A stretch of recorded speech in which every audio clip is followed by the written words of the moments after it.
The courtroom was silent. Not the kind of silence that feels calm, but the kind that feels heavy, like something is about to go wrong. It was June 7, 1977, inside a courthouse in Aspen. The mountains outside stood tall and peaceful, almost like nothing bad could ever happen there. But inside that room, history was about to change. At the center of it all sat Ted Bundy, calm, focused, almost too calm. He wasn't shackled the way most prisoners were. No handcuffs, no chains. Why? Because he wasn't acting like a threat. He was acting like a man who belonged there. Educated, polite, cooperative. And that was the first mistake. Bundy didn't fit the image people expected. He didn't look dangerous. He didn't act unstable. He spoke clearly, thought quickly, carried himself with confidence. And in a courtroom, those things matter. They create trust, even when they shouldn't. Bundy had been allowed to represent himself in court, which meant access, freedom to move, freedom to speak, freedom to think, and most importantly, freedom to wait. While everyone else focused on the case, Bundy focused on something else entirely. The room, the layout, the windows. He had studied it. Quietly, carefully. There was one window in particular. Not wide open. Not obvious. But possible. And Bundy noticed something else. Something small. Something most people would ignore. The guards weren't watching him every second. Not really. Because they didn't think he would try anything. Not in broad daylight. Not in a courtroom. But that's exactly why it worked. The courtroom session was moving slowly. Testimonies. Arguments. Routine legal process. Bundy stood up. Walked casually. No rush. No panic. Then, in one sudden movement, he ran. Before anyone could react, he leaped. Straight out of the window. Glass shattered. Air rushed. And in an instant, he was gone. Bundy hit the ground below. Hard. But not broken. He didn't stop. Didn't look back. Didn't hesitate. He ran. Across open space. Toward the trees. Toward the mountains. Toward freedom. Behind him. Chaos. Shouts filled the courtroom. Guards rushed to the window. People froze in disbelief. Because no one expected it. No one thought he would actually do it. Within minutes, the entire area was on alert. Police were called. Search teams deployed. Helicopters. Dogs. Officers. All searching for one man. A man who had just jumped out of a courthouse window and disappeared into the wilderness. The terrain around Aspen isn't easy. Thick forests. Rocky ground. Steep slopes. But Bundy didn't care. He kept moving. Climbing. Hiding. Listening. Every sound mattered. Every step mattered. Because now, he wasn't just escaping. He was being hunted. Right here, this is where everything gets intense. Because escaping is one thing.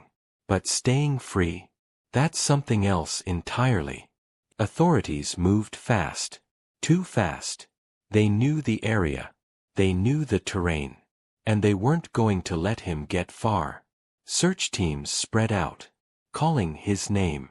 Tracking footprints. Watching every possible route. Bundy stayed hidden. Silent. Still. Sometimes just yards away from the people looking for him. Waiting.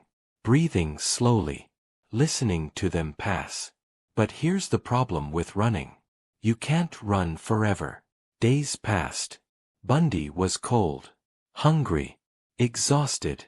The mountains that gave him cover also trapped him. Every move became harder.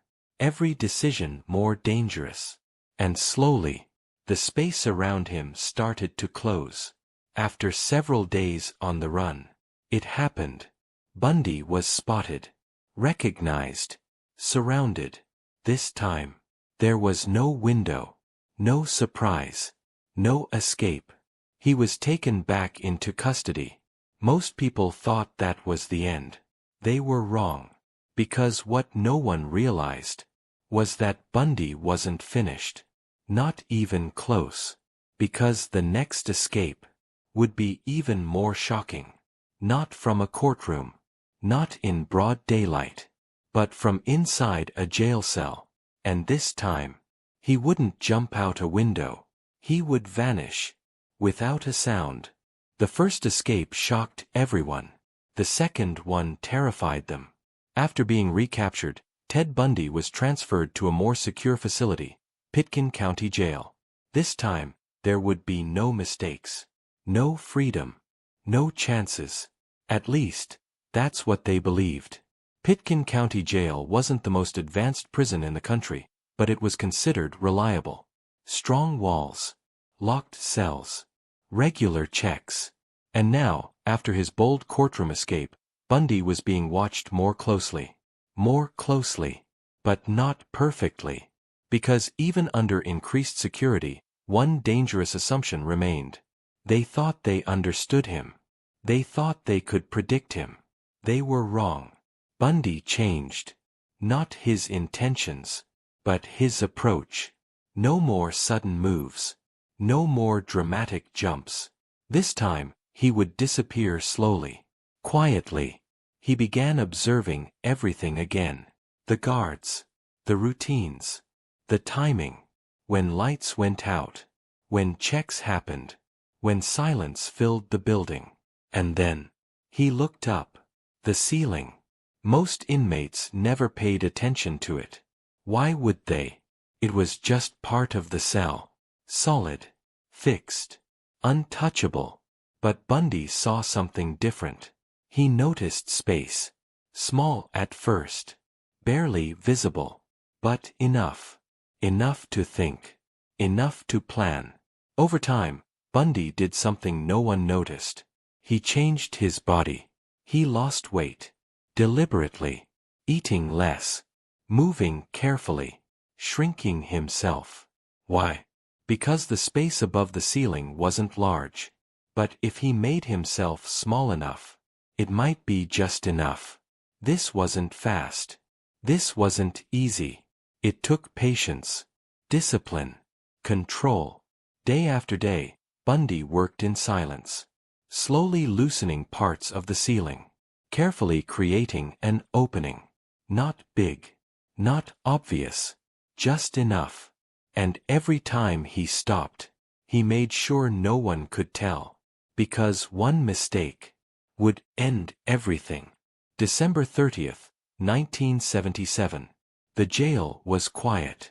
Guards were relaxed. Routine had taken over. And that's when it happened. Bundy made his move. He climbed up. Carefully. Quietly. Through the opening he had created. And into the space above. The area above the ceiling wasn't meant for people. It was cramped. Dusty.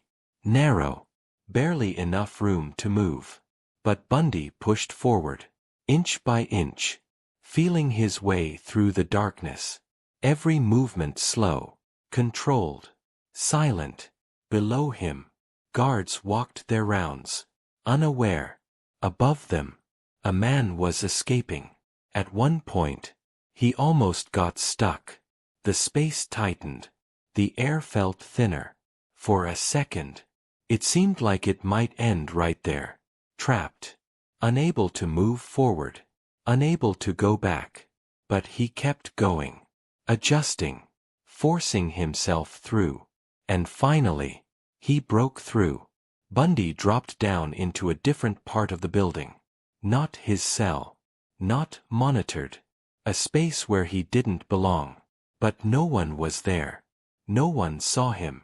Right here, this is the kind of moment that defines everything. The risk. The silence. The precision. If you're following this story, this is where it becomes unforgettable. Make sure you stay with it, because what comes next changes everything. Bundy moved carefully, listening, watching. Then, he found his way out. No alarms. No confrontation. Just quiet. And then, freedom. Again. By morning, he was gone. Completely gone. No one noticed immediately, because everything looked normal. The cell, the bed, the silence. It wasn't until later that the truth hit. He had escaped. Again. Authorities were stunned. How does someone escape twice? How does someone vanish from a locked jail cell? The pressure returned. Stronger than before. Because this time, he wasn't just a fugitive. He was a warning. And now, he had time. Time to move. Time to plan. Time to disappear completely. But here's the terrifying part. No one knew where he was going. And no one knew what he would do next. In the next chapter, the story leaves the prison behind and enters something far darker. Because this time, he's not just running. He's hunting. The second escape didn't just shock the system. It broke it. When guards at Pitkin County Jail realized that Ted Bundy was gone, again, the reaction wasn't confusion this time. It was fear. Because now they understood something they hadn't before. This wasn't luck. This wasn't coincidence. This was control. By the time the alarm was raised, Bundy had already been gone for hours. Maybe longer. That's what made it worse. There was no clear timeline. No exact moment of escape. Which meant one thing. He had a head start. A big one. Bundy didn't stay in Aspen. He couldn't. Too many eyes. Too much attention. So he moved. Fast. Hitchhiking. Walking. Taking rides when he could. Blending in. Because that's what made him dangerous. He didn't stand out. He looked normal. Spoke normally. Acted like he belonged anywhere he went. Within days, Bundy was no longer just a local problem. He crossed into new territory. New states. New cities. Each move making it harder to track him. Harder to find him. And with every mile, the risk grew. Because now, he wasn't just escaping. He was free. Bundy adapted quickly. He changed how he looked. How he spoke. How he moved. He became someone else. A traveler. A student. A stranger. Anyone but who he really was. And it worked. People saw him. Talked to him. Even trusted him. Without realizing who they were standing next to. Back in the investigation rooms, pressure was building. Authorities across the country were alerted. Photos were distributed. Warnings issued. But there was a problem. Communication wasn't instant. Not like today. Information moved slower. And Bundy used that to his advantage. By the time one place knew where he had been, he was already somewhere else. Right here, this is where the story becomes unsettling. Because it's no longer about a prison. No longer about walls or locks. It's about movement, freedom, and unpredictability. If you're following this, you can feel it. The tension changing. Because now, anything can happen. Eventually, Bundy made his way south. Far from Colorado. Far from the place everyone was looking. Toward Tallahassee. A completely different world. New people. New environment. New opportunities. And most importantly, distance. But here's the thing about freedom. It reveals who you really are. For Bundy, it didn't mean hiding forever. It meant something else. Something darker. Because being free didn't change him. It removed the only thing holding him back. In Florida, Bundy stayed low at first. Watching. Listening. Blending in. No sudden moves. No attention. Just patience. The same patience he used to escape. Now being used for something else. Even as he moved freely, the search continued. Authorities weren't giving up.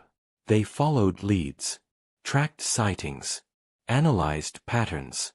But nothing concrete. Nothing solid. Just a man moving through the country, one step ahead. But something was changing. Not in the investigation. In Bundy himself. The longer he stayed free, the more confident he became. The more comfortable. And that confidence would lead to a mistake. Because in the next chapter, everything changes. The running stops. The hiding ends. And the consequences finally catch up. But not before something happens. Something that shocks the entire country. Something that ensures this story will never be forgotten. Freedom can feel powerful, but it can also be dangerous. By the time Ted Bundy settled into Tallahassee, he had done what many thought was impossible.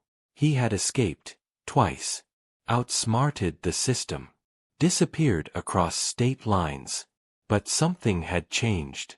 At first, Bundy stayed careful, quiet, controlled. He blended in, moved through the city like any other person. But time has a way of changing people. The longer he stayed free, the more confident he became. And confidence can be dangerous. Instead of continuing to stay invisible, Bundy began to take risks. Small at first, subtle, but each one mattered.